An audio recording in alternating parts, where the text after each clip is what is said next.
So starting in July, you are actually going to be required to have a written agreement with an agent before you even start seeing homes. So what does that even mean? What does it mean to actually have to hire an agent on the buy side to make things happen in your home purchase? And that's what we're going to talk about today. My name is Andre Janelle from the Adams Group. I'm here with James Adams, and we're talking today the NAR Settlement, the National Association of Realtors settlement that should be going into effect sometime in July. And what does that mean for you as a day-to-day person looking to purchase a home in this right now time period? So James, July is coming up pretty soon. What does it mean when somebody has to have a written agreement in order to even see a house? Yep. So breaking that down a couple different ways. One, I want to just start this out by saying that buyer brokerage agreements were really common prior to this. Our team has used them. That's something that was there. The difference is that now you're going to be required. So there's going to be a couple of variations of this, and you're going to see brokerages come up with different variations. For people that are going out and you just want to go see one house and you haven't had the time to sit down and do what's called a buyer consultation, which I think we'll get to inside of this, you're probably going to sign something like a one-page or a buyer brokerage agreement for just that one specific house to go in there and see that house. The values of it is that you get to see the house, right? And at the point where you're just going out to see a house, you're meeting a random agent, you have no expectations about how good they are and what they're going to do. Their job's to open the door for you and let you in. So we've got the one-page document because some of the people that we meet are coming in and inquiring about our listings and doing things like that. So when we meet them at the house, we've obviously got a one-page buyer brokerage agreement that articulates a couple different things. The fact that if they move forward and purchase that house, that you will work with the agent who you signed the agreement with is what the one page does. And it will also articulate how much that they're entitled to get paid if you move forward on that house. Very similar to a full buyer brokerage agreement, which comes with a term. I would look at the one pager or the one house document as you're going in, you're seeing one house, right? You're having a relationship with an agent for that one particular house. A buyer brokerage agreement, I believe that buyers should interview agents in the same way they would interview agents to sell their house.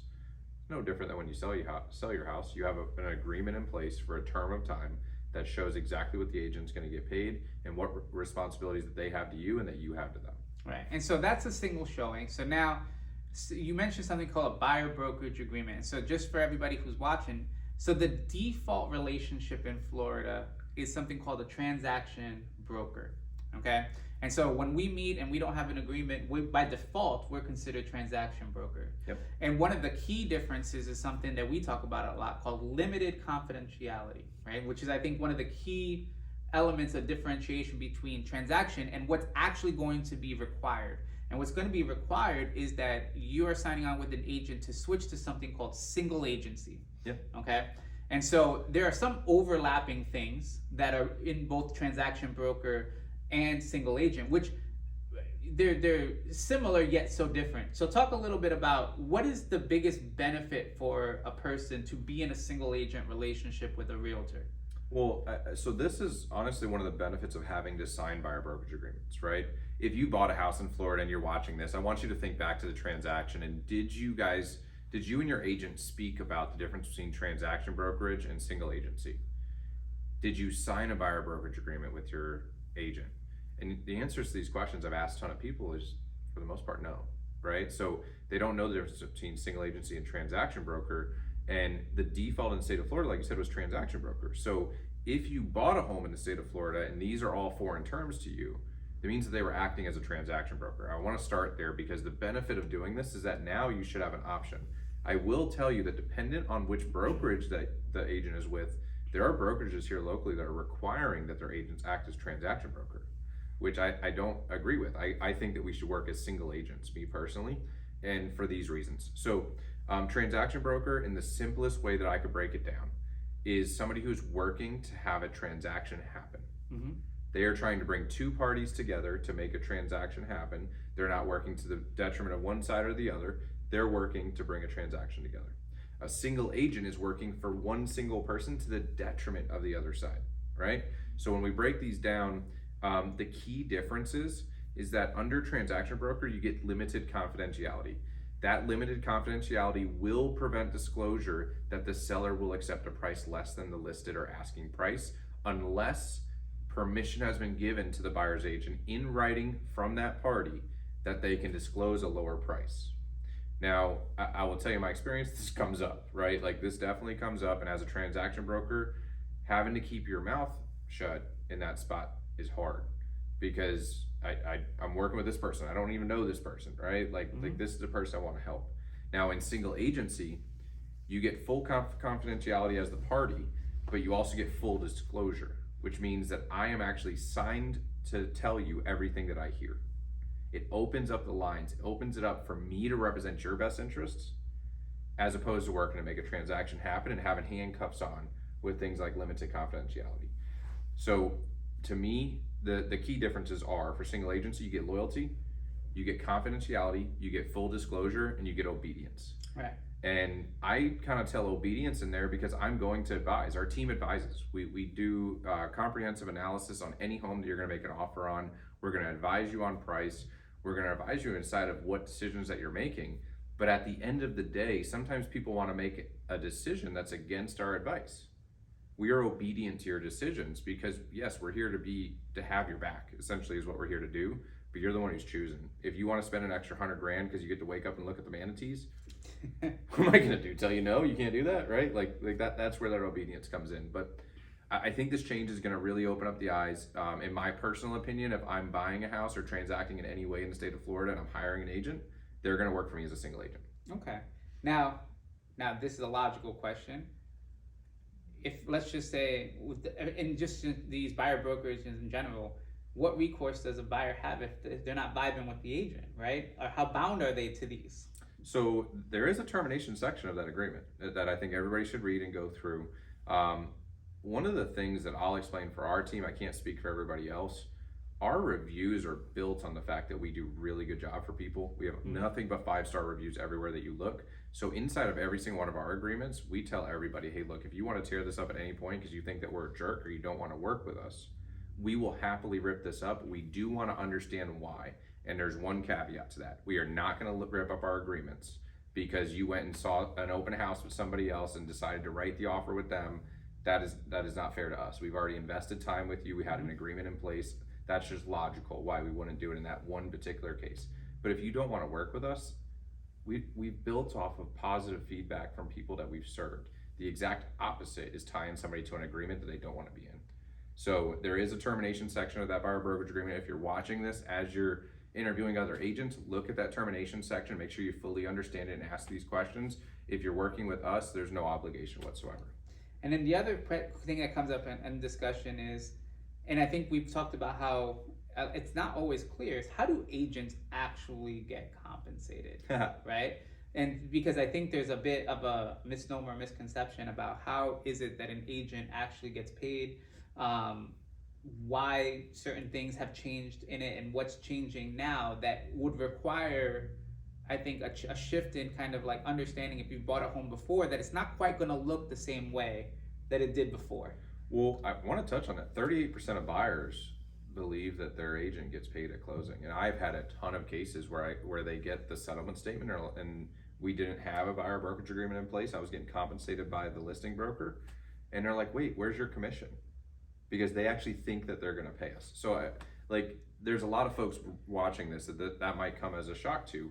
Prior to July, there was no requirement of buyer brokerage agreements. So if you didn't have a buyer brokerage agreement in place, then your agent is getting compensating from the listing broker. So the way it funnels is on the listing agreement in the state of Florida, it would say a compensation amount for the listing agent with their seller. And just for the cases of this, let's just say that was 6%.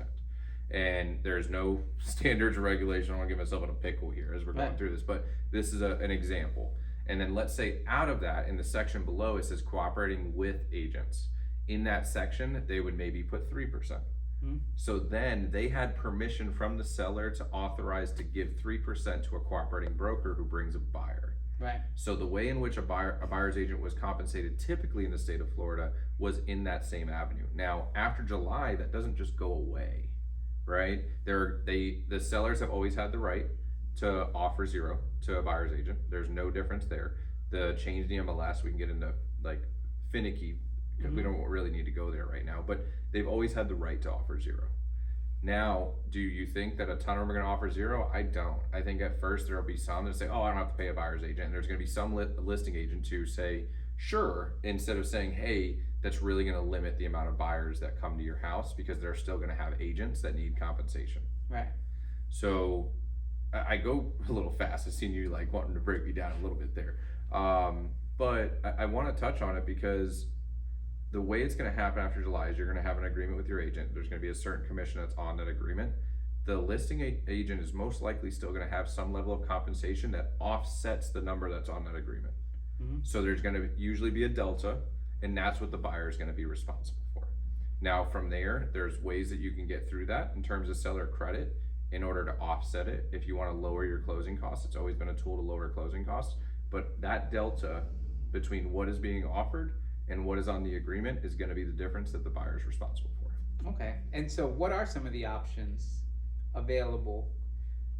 Because I think the key change that people have discussed a lot is the ability to negotiate. Yep. Right? The ability to leverage the actual team, the relationships, the understanding of the market, and all of these different factors. So what are some of the different ways that can be offset? So seller credit's number one. So seller credit, in case you're watching, it's like, what is that? We got to break down terms. Seller credit is where the seller is contributing towards your closing costs. Really common inside of our market, something that's in a lot of the deals that we transact, regardless if it's covering buyer agent commission. But what it does is, let's say that your closing costs are typically around 3%, $300,000 house, you're at $9,000 in closing costs. And let's say in this instance that you had a 1% difference that you're responsible to pay your agent. Well, if you had 1% that lowered your closing costs by $3,000, it offset the difference of the commission, Mm-hmm. right? And you can keep going with that same instance. You could do $1,500. Depending on loan type, you can go all the way up to 6% FHA. So you could have all your closing costs covered in an FHA loan and the buyer's agent compensation. Gotcha. So that's one option inside of it. I think in our current market conditions, there's enough negotiability inside of the prices where you can have the seller take care of that in the seller credit. It is really the number one way that I think it'll be attacked. You could do other things if the buyer's trying to free up more money, talking with the lender, inflating the rate to lower closing costs to free up some of the money to be able to pay for it is another option, but the most common way you're gonna see it is seller credit, for sure. Yeah.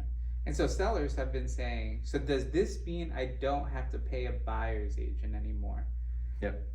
If you were with a listing person, what advice would you give a seller on whether or not they should offer cooperating compensation to a buyer? What does it do to a seller when they don't do that? It's a great question. So the first thing that you have to understand is the data. So 89% of transactions were represented, right? So that means 89% of your buyers are coming with an agent. And if you're listed, I would actually bet that it's a little higher than that because that included some for sale by owner statistics.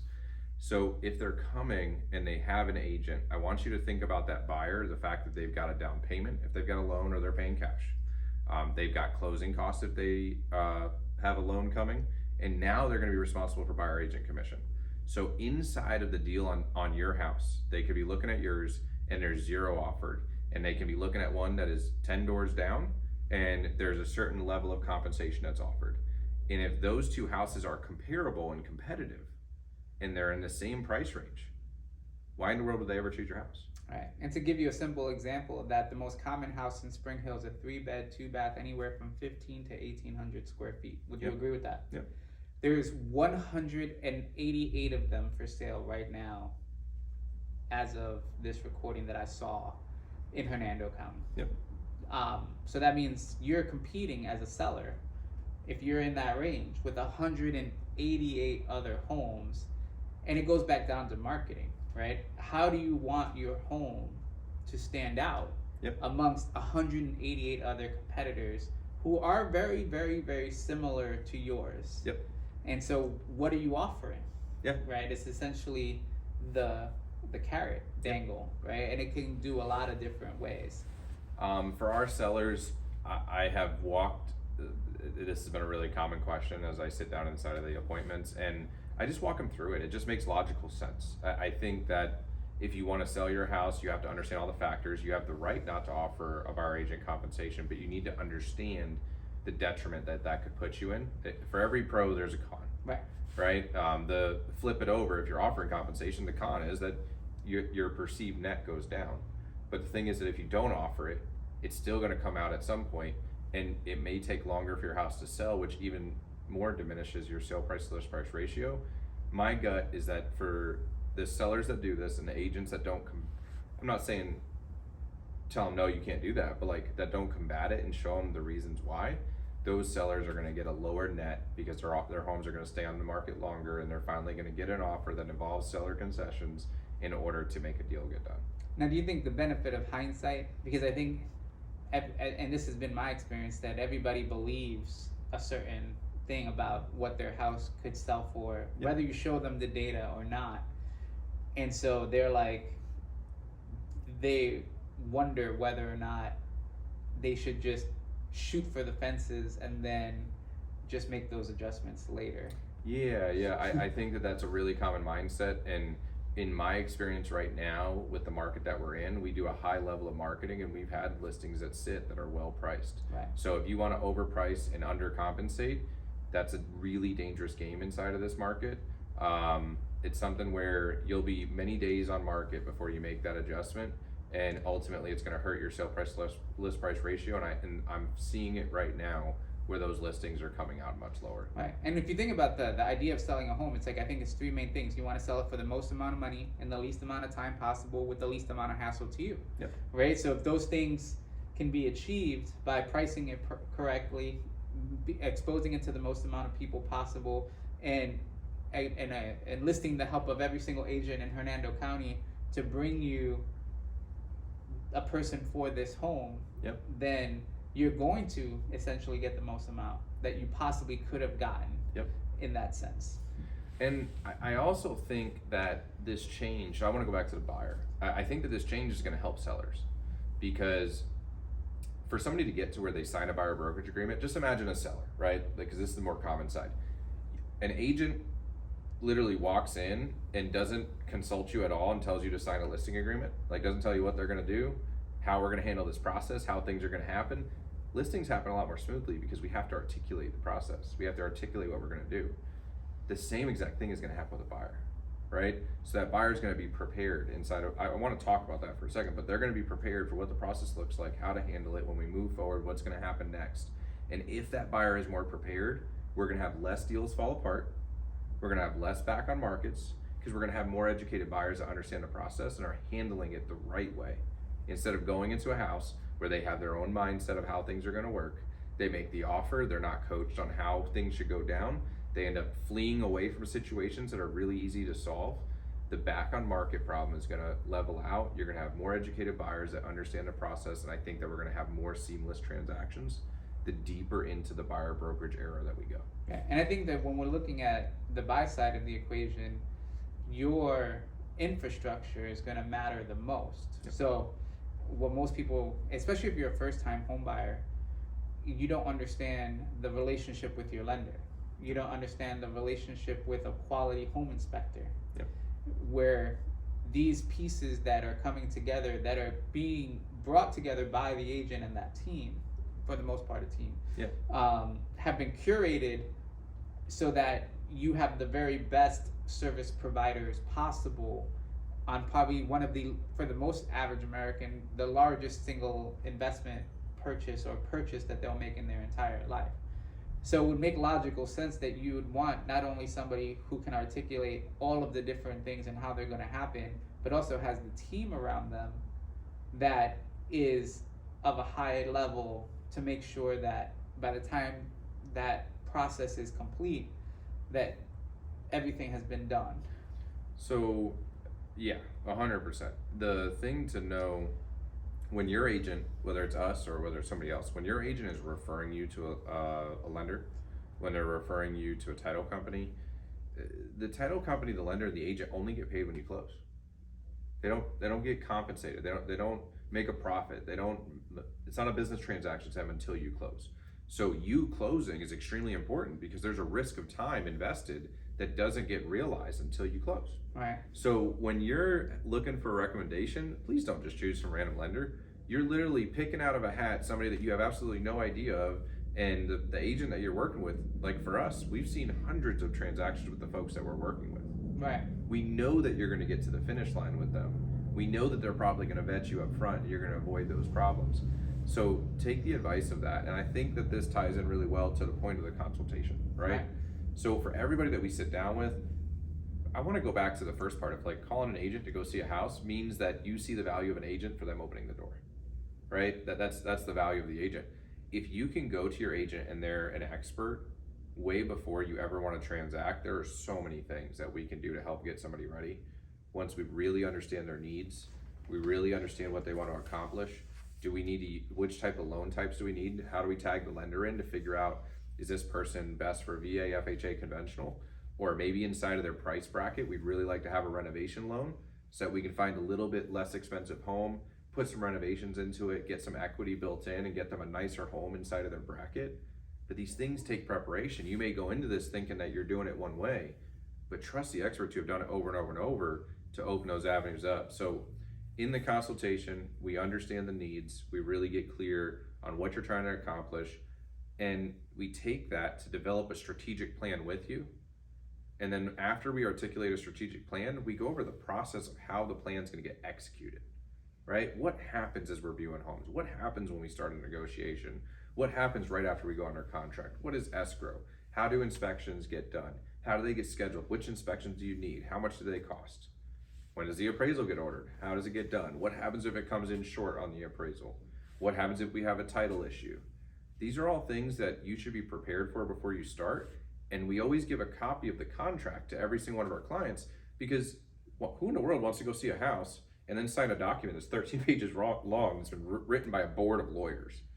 Why don't you read that way before you get to that spot so that you can understand it, you have time to prepare for it, and then when it goes out to you in the future, you're very competent to sign it and you feel good about it instead of freaking out about what the heck did I just sign. I think the consultation is, and just in my experience of working with people, it's helped them so much to get clear on the process. It makes it less stressful. It makes it more streamlined. It makes it just the whole process more enjoyable. I'm grateful for this change because more buyers are going to experience something like that outside of our team, right? Like our team has been doing this, but outside of our team, they're going to get a higher level of service, and they're also buyers if they're paying, just like sellers when they're paying. They're going to interview multiple agents. So they're going to find the agent they resonate with. They're going to find the agent they feel is an expert and is articulating their value. And that's going to help them get better deals on houses. So what do you think has prevented, the idea of sitting down with somebody and laying all the cards on the table? Yeah. What do you think has prevented that from happening now? Let's go. I mean, I talk about this with our team a lot, but everybody on this call will resonate with this. We were all rejected when we were a kid. Mm-hmm. Everybody, like we all went up to the girl and got rejected. Girls went up to the guy and got rejected, and that instilled a lot of pain. We cried, we were upset, we were in a dark place over something so small when you think back to it. But that programming was installed. So I think for agents, the reason that they've never done it is maybe they don't have the abundance of people to work with, and they're fearful that they would lose somebody. It's probably the most common reason that people didn't sit down.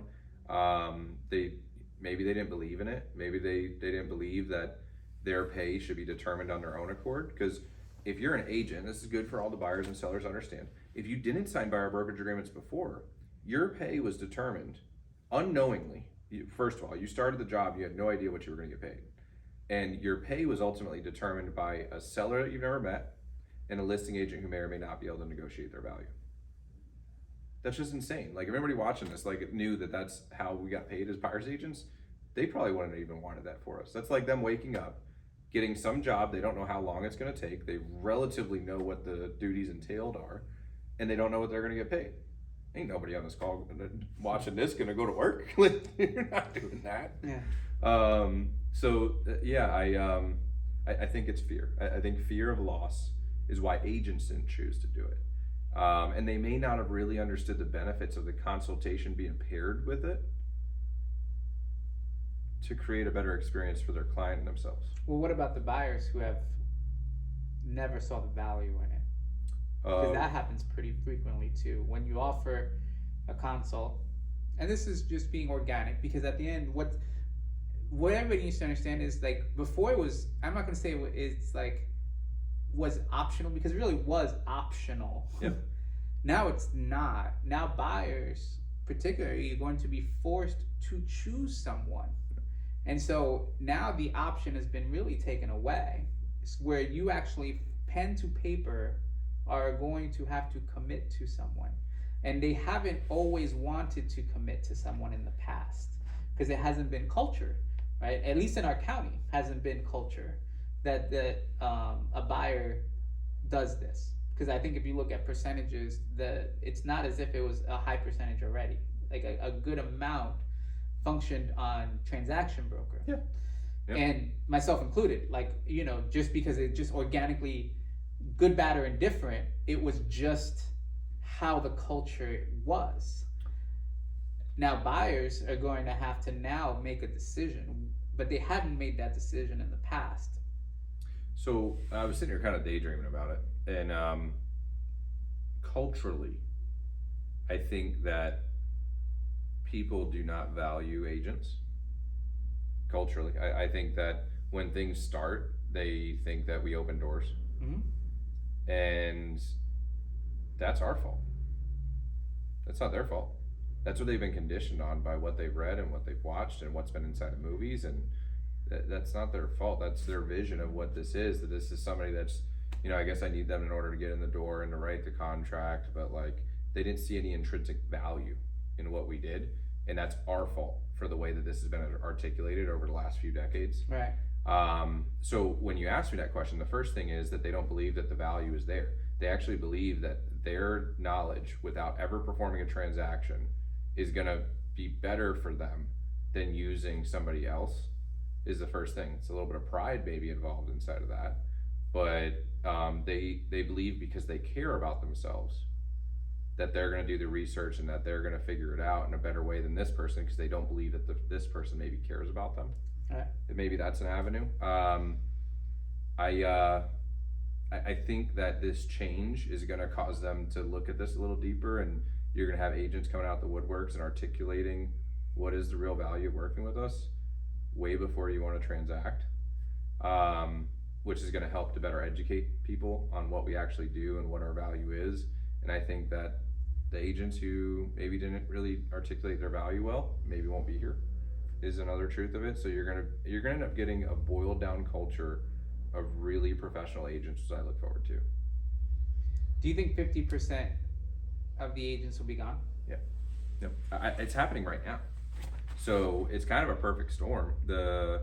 There's been less transactions. So like you go back to 2022 to 2023, there was a 40% drop from 2022 to 2023. And I think we're going to see another, not quite that large, but we're going to see another drop in the total home sales that happen. And I think that's going to continue only because the low interest rates are locking people in.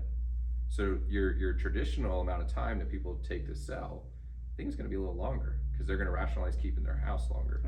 Right. So I think just that already is going to bring agents out of the business because they don't know how to find it, right? They don't know how to work hard to find new business. And then when they get the business, they may not know how to articulate their value in order to earn the business, right? So there's a couple of pieces that happen there. I think that they'll leave because of that. And then I think that this transition over to buyer brokerage agreements required, we're very fortunate, we're blessed that like we're highly trained, we're around incredible people, like we know what to do. Right. But imagine your solo agent out here that's got to figure all this out on their own and they don't have someone to tap into. Like, yeah, it's going to be a challenge. Yeah, and at the end of the day, like this is a hard business to operate. That 87% of people fail in the first 2 years. So it's not like real crazy. I think 50% are going to be gone. I mean, I think that's a pretty reasonable number. Okay. And as we conclude this, if you're a buyer and you're watching this video and you're wondering what does that mean for me in July? What steps do I have to take? The first thing is if you're watching this video, you're obviously connected with us in some capacity because you're watching this particular video either through our network or on our social medias, is to reach out to us before we even reach out to you, because we will try to connect with each and every one of you to figure out if we're the right person and fit for what it is that you're trying to do. If it so happens to not be the case, there are 7 other agents on my team. If I'm not the guy for you, if James is not the guy for you, we've got 7 other agents. It's our infrastructure that you're really also buying into. Yep. It's the marketing, the brand recognition, the knowledge of the other agents, the title companies, the lending, all of the different problems that we have been able to overcome to be one of the top performing teams in the area. But if that's not for you, that's okay. We have we know other people too that we can, that maybe you have different goals that we don't maybe service as well. Well, tying into that, like the cool thing about this is that we're okay, right? Like our agents perform, our agents are making a great living. We're very abundant minded. So when you're taken care of on that side, it allows you to be service minded. Right? Like you're comfortable. So we just want to see people succeed in the goals that they have. If that's with us, great. If it's not, we can probably come up with a solution that'll help you still accomplish that. My encouragement to you, and if you're listening to this, if you're looking to do anything inside of real estate, if you've got, you want to invest, you want to buy your first home, you want to sell your home to downsize, upsize, or if you even wanted to get started in the business of real estate, just give us a call. Like, this is what we do every single day. It's what we enjoy. We don't show up to any of our appointments listing or selling with paperwork for people to sign. We just want to learn more about people, what they're trying to do, and see how we can help. Yeah. So until that, we will see you guys in the next video, and we hope everyone's having a blessed day. See you then.